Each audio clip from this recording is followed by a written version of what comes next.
হচ্ছে কেন? ওঠো, তুমি জন্য একটা সুখবর আছে। তুমি বাবা হতে চলেছ আর আমি মা।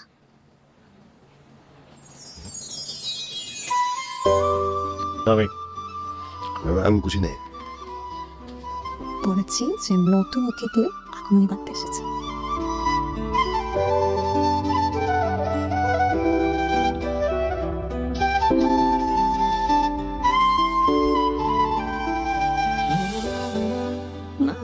কি বলছো আমার বাবা? বলেছি যে তুমি বাবা হতে চলেছ।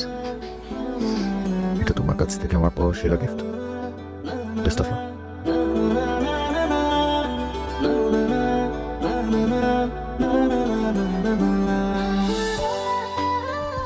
এই যে আমার বৌমার জন্য আমি নিজের হাতে দুধ বানিয়ে এনেছি, খাওয়া খাও।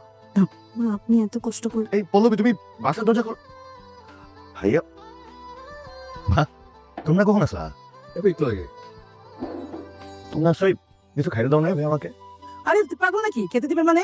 শোন, এই অবস্থায় বৌমাকে আমি তো রান্না করে যেতে দিতে পারি না, তাই আমি নিজে বৌমার জন্য দুধ বানিয়ে দিচ্ছি। আচ্ছা শোন, তোরা তো অস্থির হতে হবে না, তুই মাত্র অফিস থেকে এসেছিস, যা ফ্রেশ হয়ে নি। ভাইয়া, আমি চা এখনই চা করে নিয়ে আসছি। চা খেতে দিও।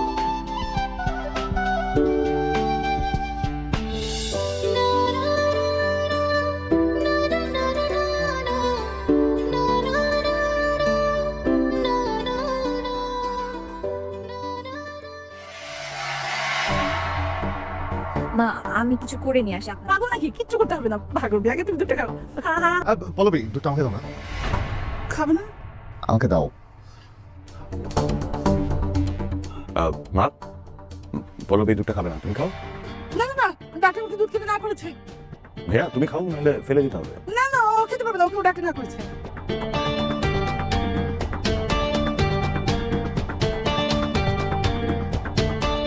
ফুফু, কি করলে তুমি? ভাইয়া, মা তোমরা বের হয়ে যাও বাসা থেকে। আমি চাই না তোমাদের অসম্মান করতে। তোমরা যদি ঘৃণা হয়ে যাও, আমি পুলিশ কল করতে বাধ্য হবো। আর আমি ভেরি শিওর তোমরা বুঝতে পারছো আমি কেন বের হয়ে যেতে বলতেছি তোমাদেরকে। কিন্তু রুদ্র, কি হয়েছে বলবে তো? এভাবে এমন আচরণ করছে কেন মায়ের সাথে? যেটা তুমি জানো না সেটা নিয়ে কথা বলো না, বলো প্লিজ।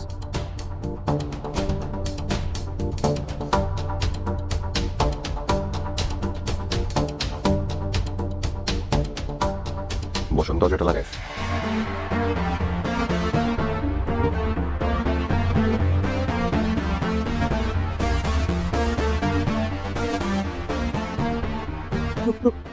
কি হলো বলো তো? আমি যদি বাসায় না থাকি, তুমি কখনো মা অথবা ভাই কাউকে অ্যালাউ করবে না। আমি ইনফ্যাক্ট বাসায় থাকলেও অ্যালাউ করবে না কখনো, ওকে? আমার ভাইয়া তো ভালো মতো এসে আমাকে আমি যা বলছি আমি বুঝে বলছি। আর পুরো বিষয়টা আসলে আমি তোমাকে জানাতেও চাই না। আমি শুধু চাই আমার, তোমার আর আমাদের বাবুটা যত্ন নিতে। তুমি যেটা বলছো সেটাই হবে। আমিও আসলে তুমি, আমি আর আমাদের সন্তান ছাড়া কাউকে নিয়ে এখন ভাবতে চাই না।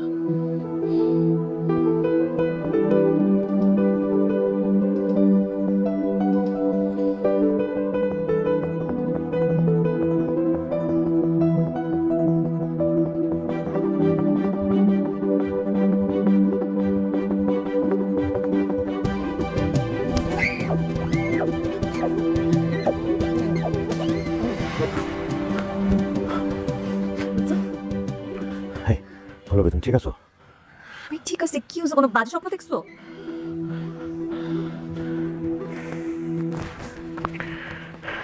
শোনো, আমি আমি কালকে তোমাকে তোমার বাবা আমার কাছে দিয়ে আসবো। আমি দরকার তাদের কাছে ক্ষমা চাবো। আমি বলবো এই কয়টা দিন তোমাকে যেন তাদের কাছে রাখে। আমি সারাদিন অফিসে থাকি, খেয়াল রাখতে পারি না। তোমার আমার ভীষণ দুশ্চিন্তা হয়, বুঝছো? তুমি কেন এত দুশ্চিন্তা করতেছো বলো তো আমাকে? কিচ্ছু হবে না। তুমি বুঝবো না, আমি থাকতে তোমাদের কিছু হতে দেবো না। কিচ্ছু হবে না। তুমি শুরু করো, একটু কমানোর চেষ্টা করো।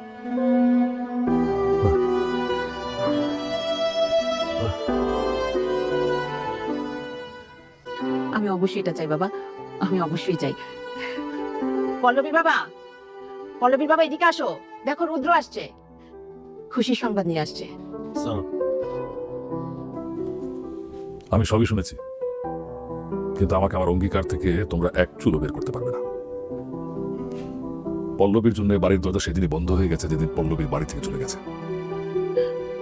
পল্লবী বাবা, যা হবার হয়েছে, এখন অন্তত নাতি নাতনির কথা চিন্তা করে হলো তুমি ওদেরকে মেনে নাও। আর ভুল তো ওরা করছে, যে ফেরেশতাটা পৃথিবীতে আসতেছে তার তো কোনো দোষ নাই, সে তো নিষ্পাপ। সে কেন তার নানা নানির ভালোবাসা থেকে বঞ্চিত হবে বলো? তুমি আর রাগ করে থেকো না, সবকিছু ভুলে ওদেরকে মাফ করে দাও।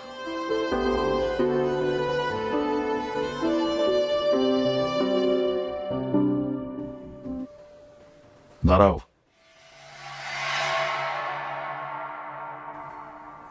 কেমন আছে আমার মেয়েটা?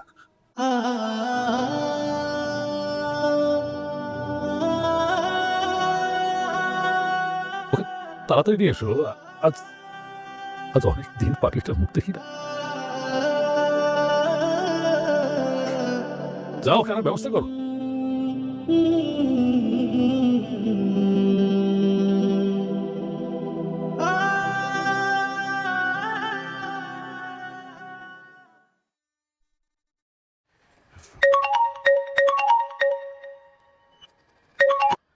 হ্যাঁ পল্লবী, আমি প্রায় চলে আসছি। তোমার কিছু লাগবে?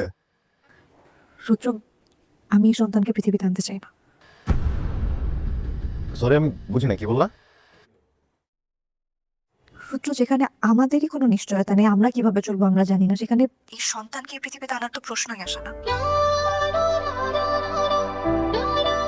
অবসান করাবো, আর এটাই আমার শেষ কথা।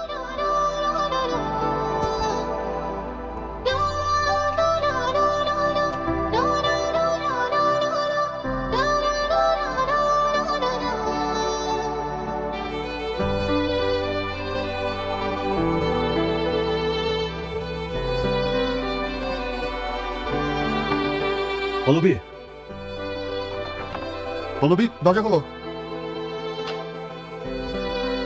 না দাঁড়াও, পল্লবী যা বলেছে ঠিকই বলেছে।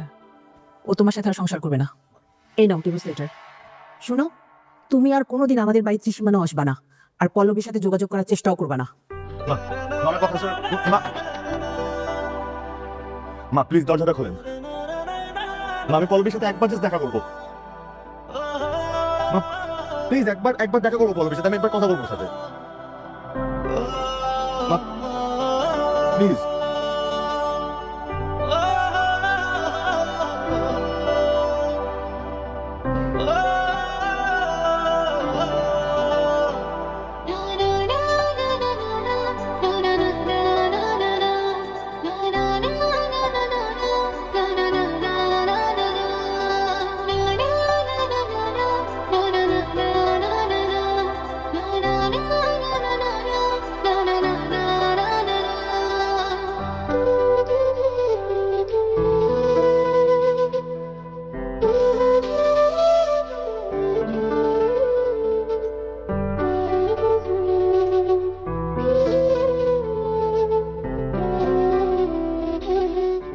দুটা প্রশ্নের উত্তর আমাকে দেবে Pallavi.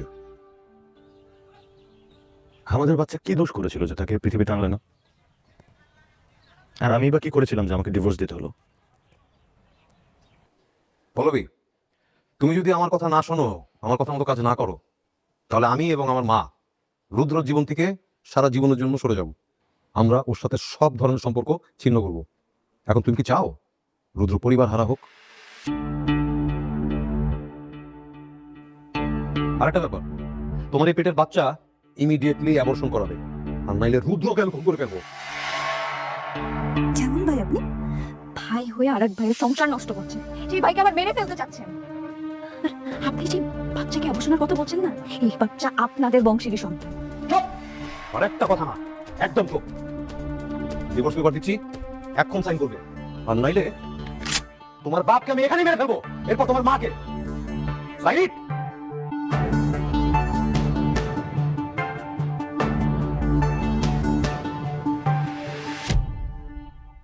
Come on, Pallavi. Time is running out. Sign it.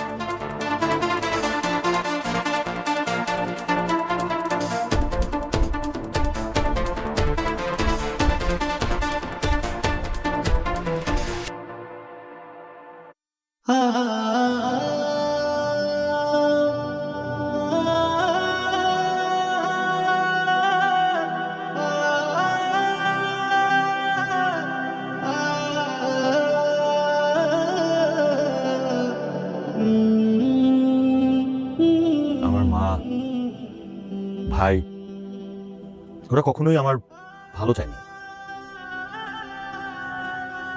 আমার স্ত্রী সংসার হোক, পরিবারে আমার কোনো উত্তরসূরি আসুক, এটা তারা চায়নি। কেন চায়নি জানো? কারণ ওরা আমার সৎ মা, সৎ ভাই।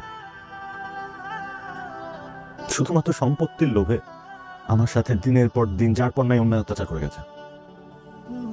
কিন্তু আমি কিন্তু কখনো তাদেরকে আলাদা করে ভাবিনি, এমনকি তোমাকে বলিনি তারা আমার সৎ মা, সৎ ভাই। সূত্র আমি আসলে সবটাই জানতাম, কিন্তু জানি বেশি দিন হয়নি।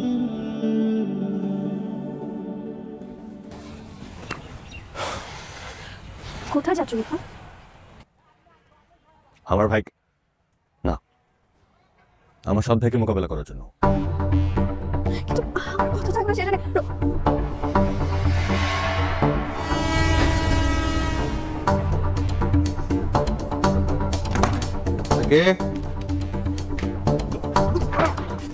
তোর আর তোর মার জন্য পল্লবী আজকে আমার থেকে আলাদা হয়ে গেছে। আজকে আমি তোকে তোর মার কাছ থেকে আলাদা করে দেবো, খুন করে ফেলবো। পল্লবী আলাদা হয়নি তোর জীবন থেকে, পল্লবী আলাদা হয়নি। হ্যাঁ, আমি স্বীকার করছি আমি পল্লবীকে তোর জীবন থেকে আলাদা করতে চেয়েছিলাম, কিন্তু আমি কাজটা করিনি। পল্লবী নিজেই সরে গেছে তোর লাইফ থেকে। তুই লাস্ট যেদিন পল্লবীর বাড়ি গেলি, পল্লবীর মা তোকে ডিভোর্স লেটারটা দেয়। হ্যাঁ, আমি স্বীকার করছি এই সব কিছুর পেছনে আমি দায়ী, কিন্তু তুই ডিভোর্স লেটার নিয়ে পল্লবীর বাড়ি থেকে চলে যাওয়ার পর পল্লবী অসুস্থ হয়ে মাথা ঘুরে পড়ে যায়। এরপর পল্লবীর বাবা মা ওকে নিয়ে হসপিটালে যায়। আমিও ফলো করে পিছিয়ে পিছিয়ে যাই, যে জানতে পারি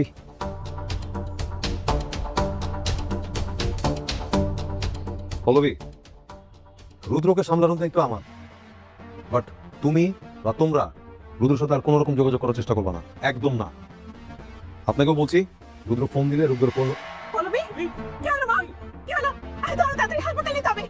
পল্লবী তাড়াতাড়ি চলো।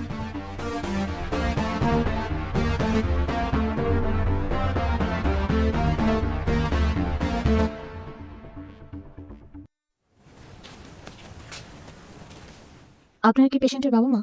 জি। আপনাদের সাথে আমার একটু কথা আছে, একটু আসবেন। ডক্টর, আপনার যা বলার প্লিজ এখানেই বলেন, আমি শুনতে চাই। পল্লবী, আমি এখন যে কথাগুলো বলবো তার জন্য আপনাকে শক্ত হতে হবে। বেশ কিছুদিন আগে আপনি কিছু টেস্ট করিয়েছিলেন, তার মধ্যে একটা রিপোর্ট আসতে একটু টাইম লাগবে আমি বলেছিলাম। রিপোর্টটা এসেও ছিল, ল্যাবে বেশ কিছুদিন পড়েছিল, আপনি তা সংগ্রহ করেননি। যদি সংগ্রহ করতেন তাহলে কিছুটা ধারণা আপনার থাকতো। আপনার পেটে কোনো বাচ্চা নেই, আপনি কনসিভ করেননি।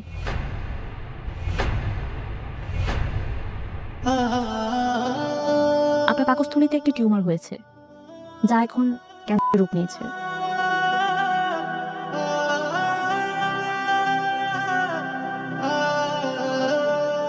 যেটাকে আমরা বলে থাকি গ্যাস্ট্রিক কাইসিনোমাস, বা কিছু ক্ষেত্রে বলা হয় মেসেনকাইমাল। আপনি এটা লাস্ট স্টেজে আছেন। এই ক্ষেত্রে রিকভারি করা খুব কঠিন। আপনার হাতে বেশি হলে 6 মাসের মতো সময় আছে।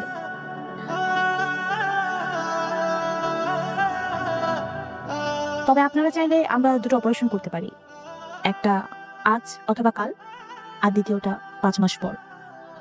যদিও সাকসেস হওয়ার সম্ভাবনা মাত্র 1%। এখন সিদ্ধান্ত আপনাদের। তুই কোনো চিন্তা করিস না মা, 0% চান্স থাকলেও আমি তোর অপারেশন করবো। যেভাবে হোক আমি তোর অপারেশন করাবো, তুই ভালো জানি না, ভালো যাবে। কোনো টেনশন করিস না মা।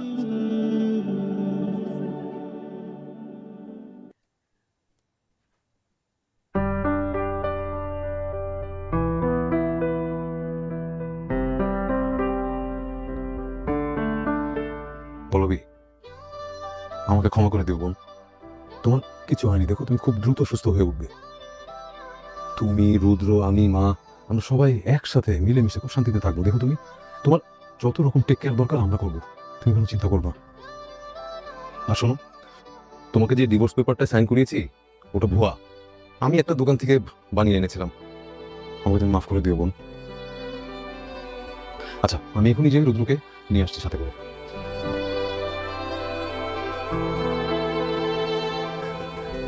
আপনি যে বললেন ডিভোর্স লেটারটা ফেক ছিল, এটা শুনে আমার খুবই ভালো লাগছে। কিন্তু আপনি তো আমাকে বোন বলেছেন না, এই ছোট বোনের একটা আবদার রাখবেন। রুদ্রকে কিছু বলেন না। আমি চাই না রুদ্র কিছু জানুক। ও যেটা জানে ওটা জেনেই থাক। ডক্টর কি বলল শুনলেন তো? যদি অপারেশনও করে চান্স মাত্র 1%।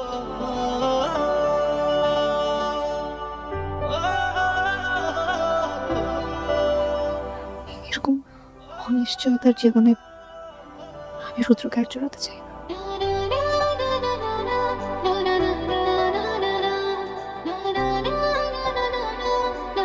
খারাপ সময়টা আস্তে আস্তে ওর অভ্যাস হচ্ছে, আর ও আস্তে আস্তে আমাকে ভুলেও যেতে পারে। যতদিনে আমি এই পৃথিবী থেকে চলে যাব, ততদিনে কিছুটা হলেও আমাকে হারানোর শোক ওর অভ্যাসে পরিণত হয়েছে।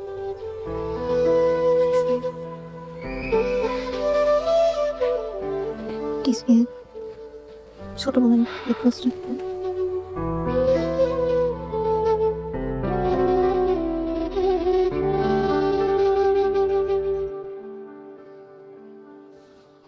বাবারে, তুই আমাকে মাফ করে দে। আমি অনেক বড় অন্যায় করেছি। আমি কখনো তোর মা হতে পারিনি, সবসময় সৎমা হয়ে থেকেছি। তোর আর বৌমার প্রতি আমি অনেক অন্যায় করেছি। আমি শুধু আমার সন্তানকে সন্তান মনে করেছি, আর তোকে সৎ মনে করেছি শুধু সম্পত্তির জন্য। আমি ভেবেছি তোকে যদি আমি সুন্দরভাবে মেনে নেই, তাহলে সম্পত্তি ভাগ দুই ভাগ হয়ে যাবে। শুধু এটার জন্য বাবা, আর কিছু না। আজ আমি আমার ভুল বুঝতে পেরেছি, বৌমার সাথে অন্যায় করেছি। আমাকে মাফ করে দে।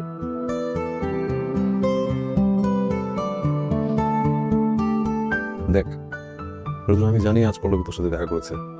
আজকে ওর সেকেন্ড অ্যান্ড লাস্ট অপারেশন। এটি যদি ওর লাইফের লাস্ট দিন হয়, সেটা ভেবে ও তোর সাথে দেখা করতে গিয়েছিলে। তোর পল্লবী তোরই আছে, যা ওর পাশে থাক।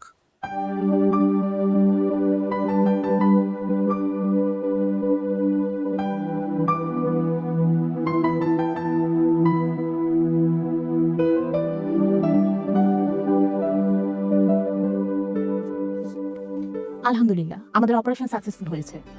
আশা করছি আর 6 ঘন্টার মধ্যেই পেশেন্টের জ্ঞান ফিরে আসবে। স্যার এখন ভিতরে আছেন। পল্লবী, বিশ্বাস করো, তোমার বাসা, তোমার বাসার বারান্দা, তোমার বাসার পাখিগুলো সব একই রকম আছে। তুমি আমার কাছে ফিরে আসো প্লিজ।